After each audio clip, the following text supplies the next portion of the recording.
다 같이 새벽 기도회 하나님께 드리겠습니다.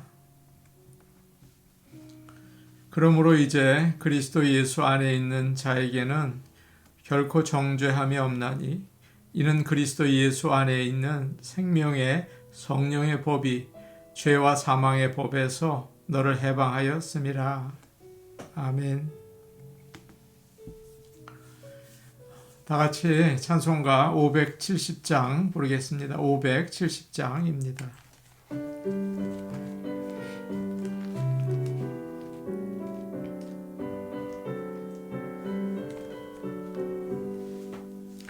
주는 나를 기르시는 목자요 나는 주님의 귀한 어린 양 푸른 풀밭 맑은 시내 물가로 나를 늘 인도하여 주신다.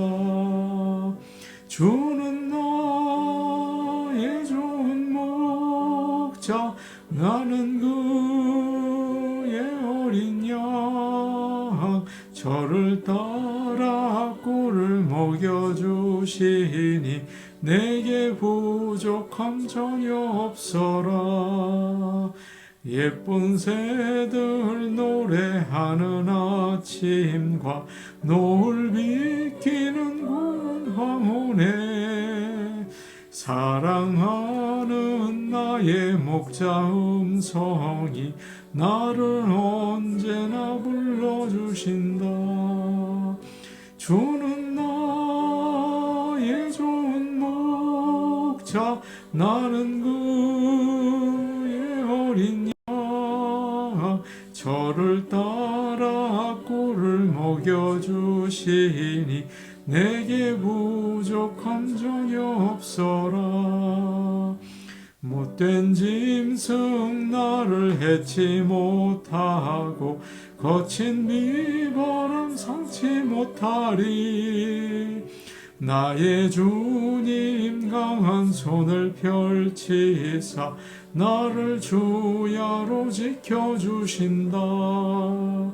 주는 나의 좋은 목자 나는 그의 어린 양 저를 따라 꿀을 먹여주시니 내게 부족함 전혀 없어라.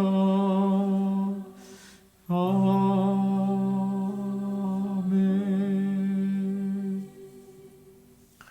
찬송가 430장입니다. 430장입니다.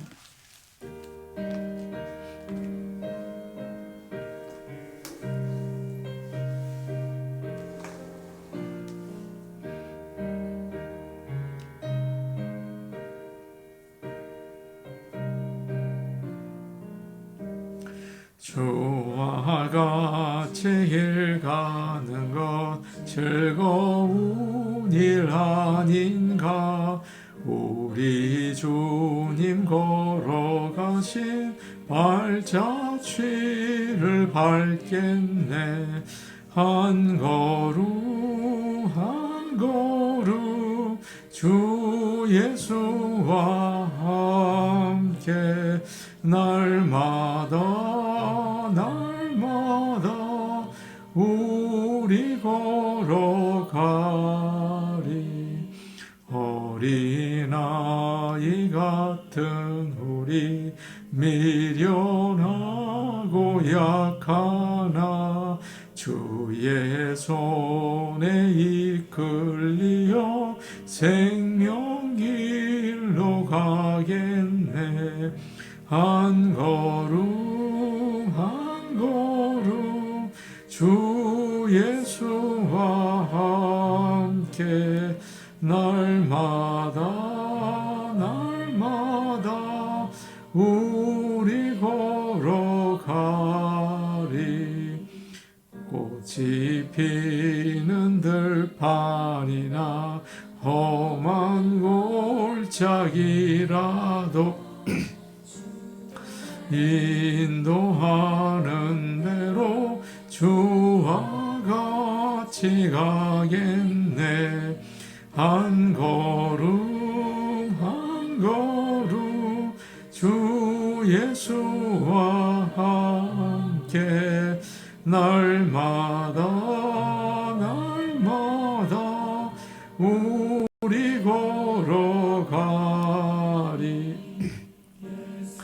제자의 녹같이 우리들도 천국에 들려 올라갈 때까지 주와 같이 걷겠네.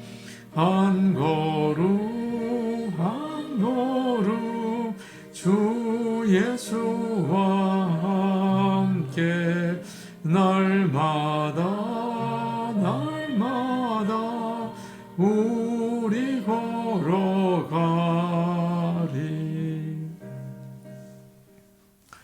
하나님 말씀 같이 보시겠습니다. 호세아 9장 5절에서 9절 말씀입니다. 호세아 9장 5절에서 9절 말씀입니다. 구약 성경 1284 페이지에 있습니다. 호세아 9장 5절부터 9절까지 말씀을 저희가 함께 읽겠습니다. 너희는 명절 날과 여호와의 절기의 날에 무엇을 하겠느냐? 보라, 그들이 멸망을 피하여 갈지라도 애굽은 그들을 모으고 노분 그들을 장사하리니 그들의 은은 귀한 것이나 찔레가 덮을 것이요 그들의 장막 안에는 가시덩굴이 퍼지리라. 형벌의 날이 이르렀고 보응의 날이 온 것을 이스라엘이 알지라. 선지자가 어리석었고 신에 감동하는 자가 미쳤나니 이는 내 죄악이 많고 내 원한이 큼이니라. 에브라임은 나의 하나님과 함께한 파수꾼이며 선지자는 모든 길에 친 새 잡은 자의 그물과 같고 그의 하나님의 전에는 원한이 있도다. 그들은 기브아의 시대와 같이 심히 부패한지라.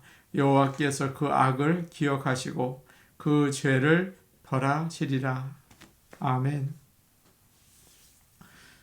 지난 시간에 호세아 9장을 저희가 살펴보면서 이스라엘 백성들이 초막절에 좀 이상한 예배를 드리고 있다고 말씀을 드렸습니다. 타작 마당에서 뛰노는 것입니다. 그리고 음행도 하고요. 그것은 여호와를 섬기면서 동시에 바알을 섬기는 제사의 모습이었죠. 하나님은 원치 않으셨습니다. 그래서 그들에게 심판의 말씀을 하셨어요. 너희가 가지고 있는 모든 것들이 끊어질 것이다. 그리고 너희가 여호와의 땅에서 쫓겨날 것이다. 하나님께 예배드리지 못할 것이다. 참 무서운 심판이었습니다. 오늘 5절을 보니까 이런 말씀이 이어서 나옵니다. 너희는 명절날과 여호와의 절기의 날에 무엇을 하겠느냐? 호세아 선지자가 그 초막절에 제사를 지내는 사람들에게 묻는 거죠. 명절이 되고 여호와의 절기가 되면 너희들 무엇을 하겠느냐? 이 말씀의 뜻은 이제 적들이 와서 이 나라를 완전히 멸망시킬 거다. 그리고 너희는 다른 나라에 잡혀가서 포로가 될 터인데 거기서 명절이 되고 또 여호와의 절기가 되면 무엇을 하겠는가? 아무것도 할 수 없다라는 뜻이죠. 지금 하나님의 말씀을 따라 살지 않고 세상을 따라서 살면 나중에 어떻게 될 것인가 묻고 있는 것입니다. 나중에 실패를 하거나 또 사고가 나거나 건강을 잃거나 죽음이 찾아오면 그때 어떻게 할 것인가 라고 묻는 거죠. 우리에게도 그런 질문을 하시는 것입니다.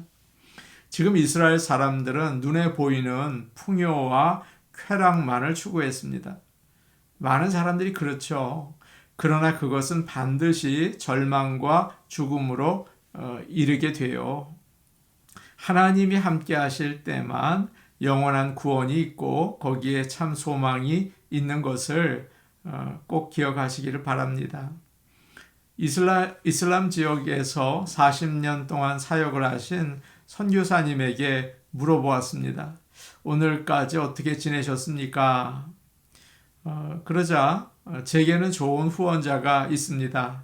바로 마태복음 6장 33절 말씀입니다. 하나님께서는 한 번도 이 약속을 어기신 적이 없으십니다. 그러셨어요.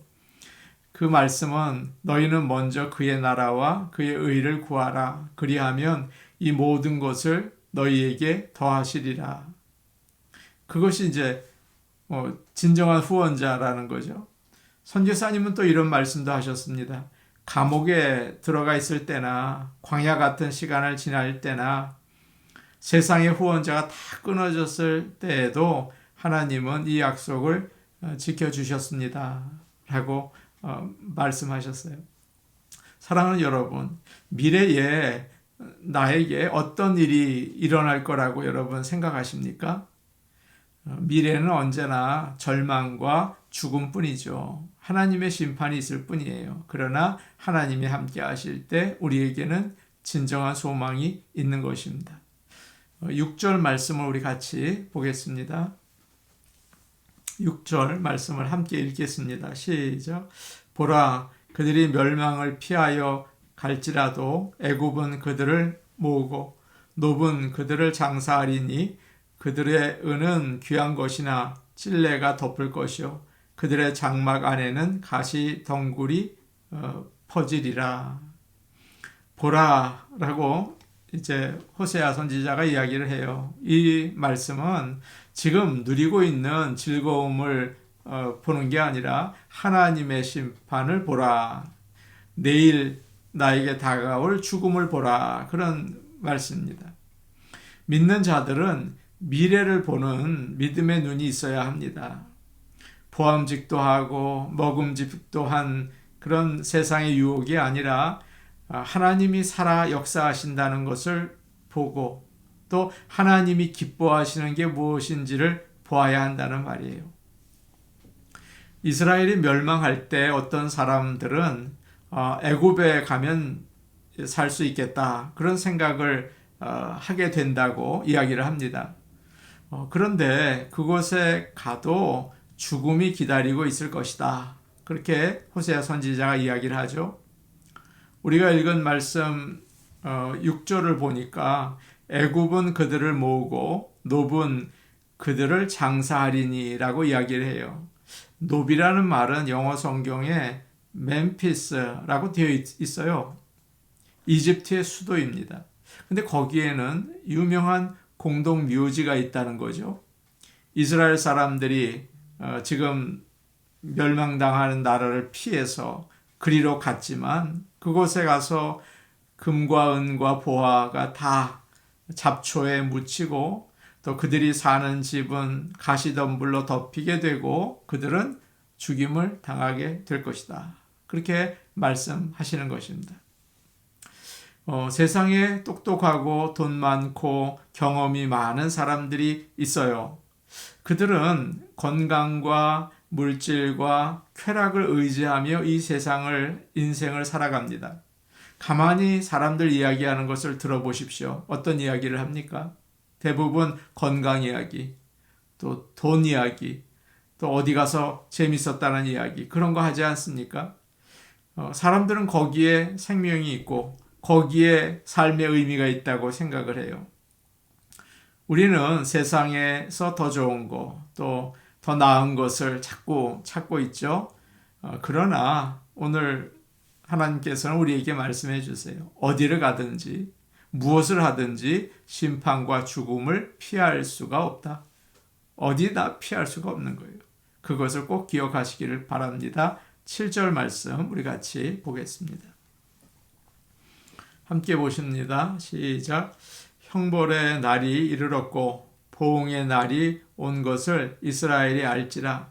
선지자가 어리석었고 신에 감동하는 자가 미쳤나니 이는 내 죄악이 많고 내 원한이 큼이니라. 호세아 선지자와 또 타작마당에 있는 북이스라엘 사람들이 이제 대화를 나누는 장면을 이렇게 이야기하고 있어요. 먼저 호세아 선지자가 이야기를 합니다. 이스라엘아, 이것을 알라. 하나님이 심판하실 때가 다 됐다. 너희의 죄값을 치를 때가 왔다.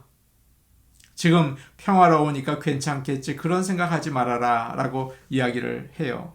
그러자 이스라엘 백성들이 듣고 대답을 하는 거죠. 선지자가 참 어리석구나. 하나님의 영을 받았다는 사람이 미쳤구나. 그런 얘기를 해요. 호세아 선지자의 그 심판의 말을 믿지 않고 조롱을 하는 것입니다. 성경을 보면 그런 사람들이 많이 나오죠. 예레미야가 그 예언을 했을 때 미쳤다고 사람들이 이야기했고, 예수님과 바울에게도 미쳤다고 했어요. 호세아는 사람들이 자기를 그렇게 조롱하는 이유가 뭔지를 얘기하고 있어요. 뭐라고 얘기합니까? 7절 끝을 보니까 이는 내 죄악이 많고 내 원한이 큼이니라, 그렇게 이야기하죠. 너희가 나를 그렇게 조롱하는 것은 너희 죄가 많고 너희가 나를 미워하기 때문이다, 그렇게 이야기합니다. 사람들이 하나님의 경고의 말씀을 듣는다면 어떻게 해야 할까요? 요나가 니느웨에 가서 심판을 선포합니다. 그때 참 생각지 못했던 반응이 있었어요. 니느웨 사람들이 왕부터 짐승까지 굵은 베옷을 입고 제 위에 앉아서 아무것도 먹지 않고 물도 마시지 않고 하나님께 부르짖었습니다. 참 놀라운 반응이죠. 그래야 하지 않겠습니까? 그러나 지금 하나님의 백성들이 그 말을 듣고 싶어 하지 않는 거예요. 회개하기는커녕 자기들의 그 죄에 대해서 이야기하는 사람을 미워하고 조롱합니다. 오늘날은 어떻습니까? 성도들은 안 그런지 모르겠지만 세상에서 많은 사람들은 목회자라고 하면 조금 이상하게 봅니다. 설교자를 어리석다, 미쳤다, 그렇게 생각하는 사람들도 있을 것 같아요. 그 중에는 똑똑한 사람도 있고 성공한 사람들도 있겠죠. 그러나 성경은 그들을 가리켜서 어리석다고 이야기하고 있습니다.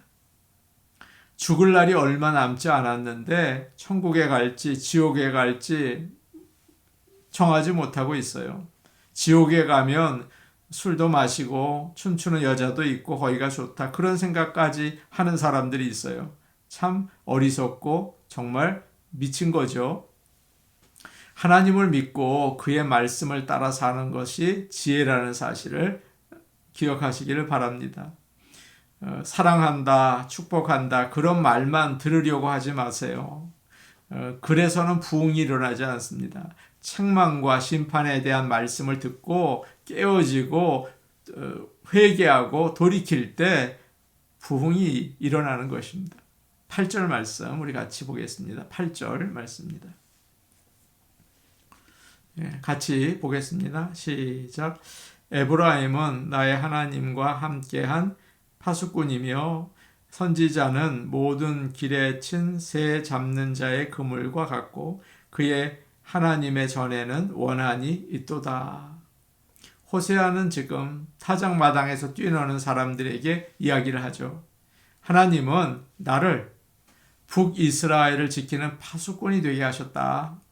그러나 너희가 나를 새를 잡는 것처럼 자꾸 잡으려고 가는 곳마다 그물을 쳐놓았구나. 심지어는 하나님의 성전에서조차 나를 미워하고 있구나. 그런 이야기를 합니다.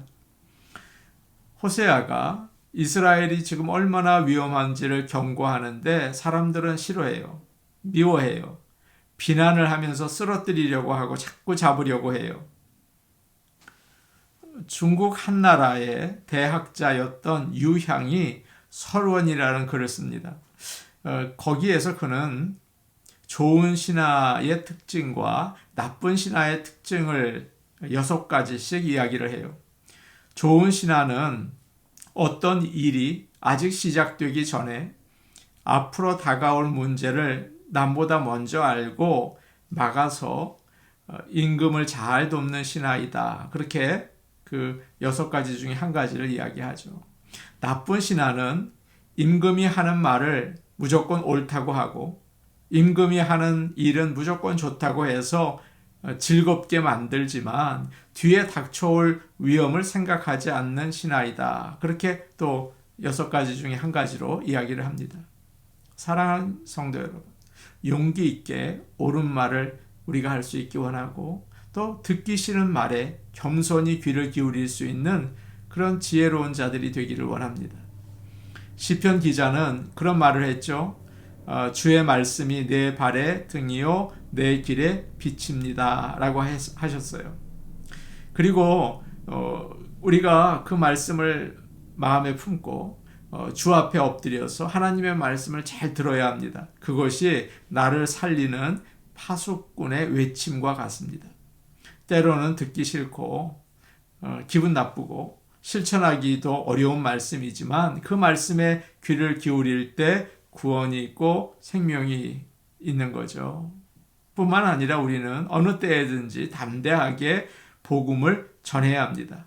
파수꾼의 역할도 감당해 내야 하는 거죠. 어느 책에서 읽은 내용입니다. 어느 목사님이 너무 바빠서 설교 준비를 제대로 할 수 없으셨어요. 레위기 말씀을 전하는데 한자 소화라는 말이 나왔습니다. 그 뜻이 불러 태운다는 뜻이잖아요. 그런데 목사님이 실수로 밥 먹고 소화시킨다 그런 뜻으로 실수로 설명을 하셨다고 해요. 그런데 설교가 참 좋아서 성도들이 큰 은혜를 받았습니다. 설교 후에 부목사님이 오시더니 목사님이 잘못한 것을 지적해 드렸어요. 목사님이 참 깊은 고민에 빠졌습니다. 어떻게 할까? 그냥 가만히 넘어갈까? 아니면 그런 뜻도 있다고 이렇게 이야기를 할까? 별 생각을 다 하셨어요. 그러다가 다음 주일 교인들 앞에서 지난 주일 제가 큰 실수를 했습니다. 바빠서 성경 연구를 제대로 안 했습니다. 소화라는 말은 불러 태운다는 뜻입니다. 그렇게 고백을 하시고 그 같은 본문을 가지고 다시 설교하셨다는 거예요. 성도들의 반응이 어땠을까요? 우리 목사님 엉터리네. 그랬을까요? 아니에요. 우리 목사님 참 바르시다. 정직하시다. 그렇게 생각했다고 합니다. 파수꾼이 듣기 싫은 말을 전할 때 미워하지 마시고 겸손히 귀를 기울이는 우리가 되기를 원합니다. 그때 하나님께서 심판에서 우리를 건지시고 생명의 길로 인도하십니다. 우리 같이 기도하시겠습니다. 하나님의 심판의 말, 파수꾼을 통해서 주시는 말씀을 겸손하게 잘 듣게 하여 주옵소서. 기분 나빠하지 않고 구원의 말씀을 잘 듣게 하옵소서. 듣기만 하는 것이 아니라 진심으로 회개하고 변화되는 부흥이 있게 하옵소서. 나라를 위해서 기도하겠습니다. 미국과 우리가 사는 지금 미국과 대한민국을 위해서 기도하겠습니다. 하나님이 기뻐하시는 나라가 되기를 원합니다. 하나님, 우리는 연약하지만 불쌍히 여겨주시고 은혜 베풀어 주시옵소서. 대통령과 정치인들이 국민을 대표하는데 욕심을 내지 말고 정의와 사랑으로 나라를 잘 섬기게 하옵소서. 교회를 위해서 기도해 주시기 바랍니다. 부흥을 허락하여 주옵소서. 주일에 코로나로 인해서 빈 자리 하나님께서 채워주시고 은혜가 가득하게 하옵소서. 우리 같이 기도하시겠습니다. 은혜로우신 아버지 하나님, 사랑한다, 축복한다, 좋은 말씀에만 귀를 기울이는 그런 게으른 신앙이 아니라 하나님의 심판의 말씀에 귀를 기울이고 깨어서 겸손하게 들을 수 있기 원합니다. 아버지 하나님의 말씀 앞에 기분 나빠하지 말고 아버지 하나님의 사랑의 말로 듣게 하여 주시옵소서. 은혜로우신 아버지 하나님, 나라를 위해서 기도합니다. 아버지요, 우리가 거하고 있는 미국을 축복하시고 또 대한민국 우리의 고국을 하나님께서 돌봐주시기를 원합니다. 하나님이 기뻐하시는 나라가 되기 원합니다. 부족하고 잘못된 거 많이 있지만 아버지 하나님 심판하지 마시고 아버지 다시 돌이킬 수 있는 기회를 허락하여 주시옵소서. 대통령과 또 정치인들 아버지 하나님, 하나님을 두려워하게 하시고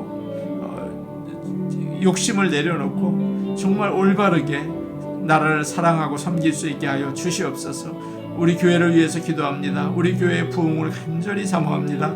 아버지 하나님, 코로나로 인해서 비어진 자리들 주님께서 채우시고, 아버지 하나님, 새로운 영혼들이 아버지 나타나게 하시고 일어나게 하시고, 또한 아버지여 구원의 역사, 또 은혜의 충만을 허락하여 주옵소서. 예수님 이름으로 기도합니다. 아멘.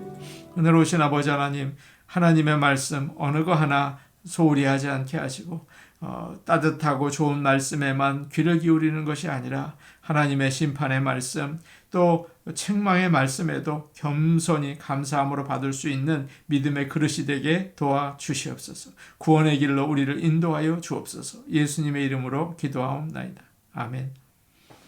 오늘도 복된 하루 되시기 바랍니다. 개인 기도하시겠습니다.